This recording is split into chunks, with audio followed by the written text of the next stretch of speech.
Bonjour, bonsoir, c'est Cherry. Alors aujourd'hui, j'aimerais partager avec vous sur le thème de l'orgueil du leader. Donc quand je parle d'orgueil du leader, je pense à toute personne qui est au-dessus de nous, toute personne qui est en autorité, toute personne qui est plus âgée, qui a plus d'expérience dans le milieu professionnel. C'est quelqu'un qui est votre N+1, un collaborateur qui est au-dessus de vous, un collaborateur qui est arrivé dans l'entreprise avant vous. Enfin voilà, l'orgueil du leader, quelqu'un qui est en autorité. Et donc l'orgueil, qu'est-ce que c'est? L'orgueil, c'est une personne qui pense être mieux que les autres, une personne qui pense savoir mieux que les autres, une personne qui se sent supérieure aux autres. Donc ça peut arriver. Certaines personnes sont victimes d'orgueil, certaines personnes sont orgueilleuses sur la base de leur richesse, ça peut être sur la base de leur expérience, de leur intelligence, de leur pouvoir, de leur force, enfin bref. Plusieurs raisons peuvent faire en sorte que ces personnes se croient être supérieures aux autres. Et donc aujourd'hui, j'aimerais parler sur 2 aspects. Donc on a l'orgueil mental et on a l'orgueil spirituel. Donc l'orgueil mental, qu'est-ce que c'est? L'orgueil mental, c'est quelqu'un qui dit: «Je sais mieux que toi. Je sais mieux que toi, je sors d'une meilleure école que toi, j'ai plus d'expérience que toi, je suis plus intelligent», bref, c'est: «Je sais mieux que toi». Et donc l'orgueil mental, si je dois toujours le ramener à la parole, c'est dans Galates chapitre 6, verset 3, qui nous est dit, si quelqu'un se croit important, lui qui n'est rien, il se trompe. Si quelqu'un se croit important, lui qui n'est rien, il se trompe. C'est juste une façon de nous dire en fait que nous ne pouvons pas, je veux dire, on est 6 milliards à peu près de personnes sur Terre, on ne peut pas savoir mieux que tout le monde. Il y a forcément quelqu'un qui pourra nous apprendre quelque chose, il y a forcément un domaine dans lequel nous ne sommes pas performants, il y a forcément un domaine dans lequel nous avons besoin de soutien, nous avons besoin d'apprendre, nous avons besoin de découvrir. Donc on ne peut pas être meilleur que tout le monde, on ne peut pas savoir mieux que tout le monde. Voilà. Et donc voilà, donc l'orgueil mental, c'est vraiment quelqu'un qui pense savoir mieux que les autres et qui n'a rien à apprendre des autres. Et donc cette personne, généralement, a du mal à reconnaître ses fautes ou à accepter ses fautes. De toute façon, elle ne peut pas faire de fautes vu qu'elle sait mieux que tout le monde, n'est-ce pas? Et après, nous avons l'orgueil mental. L'orgueil spirituel, pardon, parce qu'on a déjà parlé de l'orgueil mental. Alors l'orgueil spirituel, qu'est-ce que c'est? C'est quelqu'un qui dit: «Je suis mieux que toi, je suis mieux que les autres». Je suis mieux parce que spirituellement, je suis arrivée, spirituellement, je suis au sommet, spirituellement, j'ai fait des rencontres, j'ai vécu des choses et donc je suis mieux que toi. Et donc je suis forcément mieux placée que toi pour dire certaines choses, pour faire des reproches, faire des remarques, etc. Et avoir un orgueil spirituel aussi, c'est vraiment déconseillé. Parce que Galates chapitre 6, verset 1 nous dit: Frères, si un homme vient être surpris en quelque faute, vous qui êtes spirituels, redressez-le avec un esprit de douceur. Prends garde toi-même de peur que tu ne sois aussi tenté. Donc, qu'est-ce que ça veut dire? Qu'en fait, tu ne sais pas de quoi demain sera fait.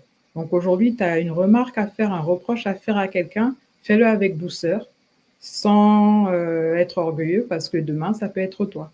Demain, tu peux commettre une faute. Ce ne sera pas la même, ce sera une autre faute, mais ça reste une faute et tu aimerais que la personne qui vient te parler, la personne qui vient te donner un conseil, la personne qui vient te faire un reproche ou une remarque, le fasse avec douceur. Voilà. Donc l'orgueil, c'est vraiment, ça à tous les niveaux, professionnel, familial, même au niveau de l'amitié. Il y a des personnes qui sont en amitié avec des personnes qui savent tout, des personnes qui pensent être mieux que les autres. Et c'est difficile parce que finalement, les personnes qui sont victimes d'orgueil, très souvent se retrouvent seules.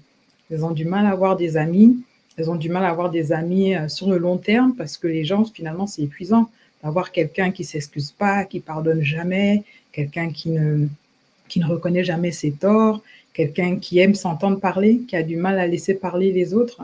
C'est pas évident d'être en amitié, en relation, en contact avec ce type de personnes. Donc si nous sommes des personnes orgueilleuses, vraiment faisons une introspection et regardons un peu comment nous avons abordé les choses ces derniers temps. Et nous voulons vraiment aller de l'avant, nous voulons vraiment être dans une communauté qui va nous motiver, nous fortifier, nous encourager. Et si on a des reproches à faire, faisons-les avec douceur. Si on a un avis à donner, donnons-le avec douceur, parce que demain, on peut être cette personne à qui un avis sera donné et on aimerait que l'avis nous soit donné avec douceur. Dans Philippiens 2, verset 3, il nous est dit: « Ne faites rien pour passer devant les autres ou pour que les autres vous admirent. Cela ne vaut rien. Au contraire, soyez simples et pensez que les autres sont meilleurs que vous. » Donc même quand on est en position de leadership, soyons des personnes qui voient toujours le bien chez les autres, qui voient toujours le meilleur chez les autres. Soyons des leaders qui encouragent, soyons des personnes qui encouragent nos collaborateurs, soyons des aînés qui encouragent nos petits frères et sœurs, soyons des personnes qui ont toujours des paroles encourageantes pour booster les personnes qui nous entourent. Et vraiment, quand on travaille, quand on fait quelque chose, on ne le fait pas parce qu'on veut briller plus que les autres, mais on le fait vraiment parce que dans un travail d'équipe, par exemple, on aimerait que ce soit l'équipe qui réussisse, on aimerait que ce soit l'équipe qui soit félicitée.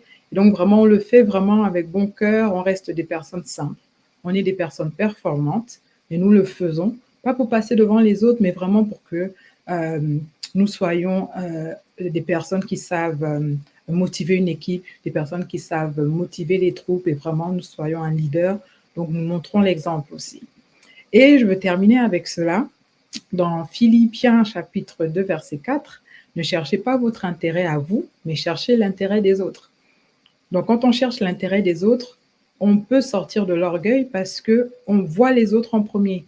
On voit ce qu'on a à apporter aux autres et on voit aussi ce que les autres nous apportent. C'est vraiment une relation de win-win. Les autres m'apportent quelque chose et moi, je leur apporte quelque chose, ce qui fait que je ne suis pas meilleure que les autres, je ne sais pas plus que les autres et je ne suis pas mieux que les autres. Mais ensemble, nous pouvons faire quelque chose.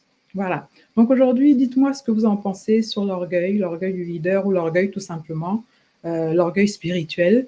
On peut avoir des leaders qui ont du mal justement à communiquer, qui ont du mal à donner des conseils et donc parfois ça peut être blessant. Donc faisons attention à notre communication. Voilà, merci à tous et à toutes pour votre attention et à la prochaine. Au revoir. Merci.